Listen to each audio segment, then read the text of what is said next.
Cauliflower pakodi అండి. దీనికి కావాల్సిన సామాన్లు పచ్చిమిర్చి అండి. కొంచెం కారం ఎక్కువగానే తింటాం కనుక, లేదంటే పచ్చిమిర్చి నచ్చిన వాళ్ళు కొద్దిగా కారం వేసుకుంటాం. 3 పచ్చిమిర్చి ఇచ్చానండి నేను. కొద్దిగా జీలకర్ర సన్నగా కట్ చేసుకుని, కరివేపాకు, సాల్ట్, పచ్చ దంచిన అల్లం పేస్ట్ అండి. ఇదంతా ముందు బాగా కలిపేసుకోవాలి.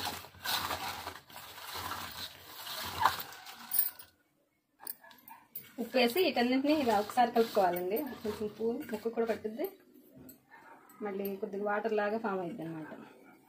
ఆ తడితోటి దీనికి సరిపడినంత పిండి వేసుకొని కలపాలన్నమాట. ఇంకా వాటర్ పోయకుండానే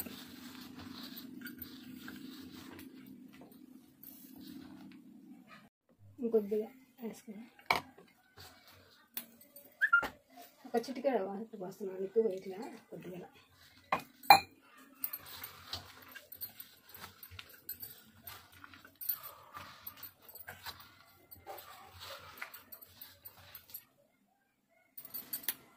మనకు పకోడీ క్రిస్పీగా రావాలంటే ఇదే విధంగా కలుపుకోవాలండి. మెత్తగా రావాలంటే కొంచెం వాటర్ పోస్తే మెత్తగా ఉంటుంది. ఇట్లానే బాగుంటుంది అన్నమాట. పొయ్యి మీద ఆయిల్ ఇంకా ఉంచి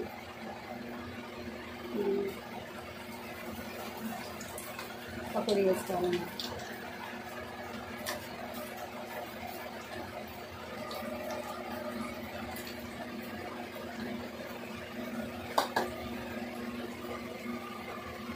ఒక 2 నిమిషాలు ఆగాక పెట్టుకోవాలండి.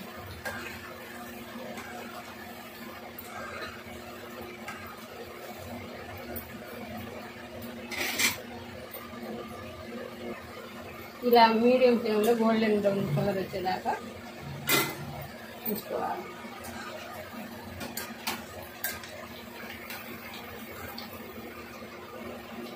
మీడియం ఫ్లేమ్ అయితే లోపల దాకా బాగా ఫ్రై పకోడీ క్రిస్పీగా బాగుంటుంది.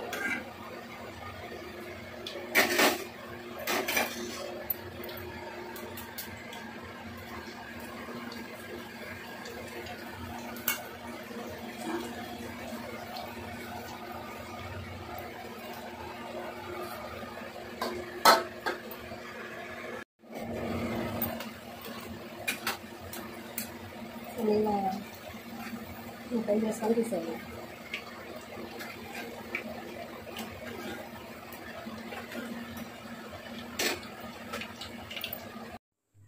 వేడివేడిగా క్యాలీఫ్లవర్ పకోడీ రెడీ అండి. చాలా క్రిస్పీగా కారంగా చాలా అంటే చాలా బాగుంటుంది. మీరు కూడా ఒకసారి ట్రై చేయండి. నచ్చితే లైక్ చేయండి.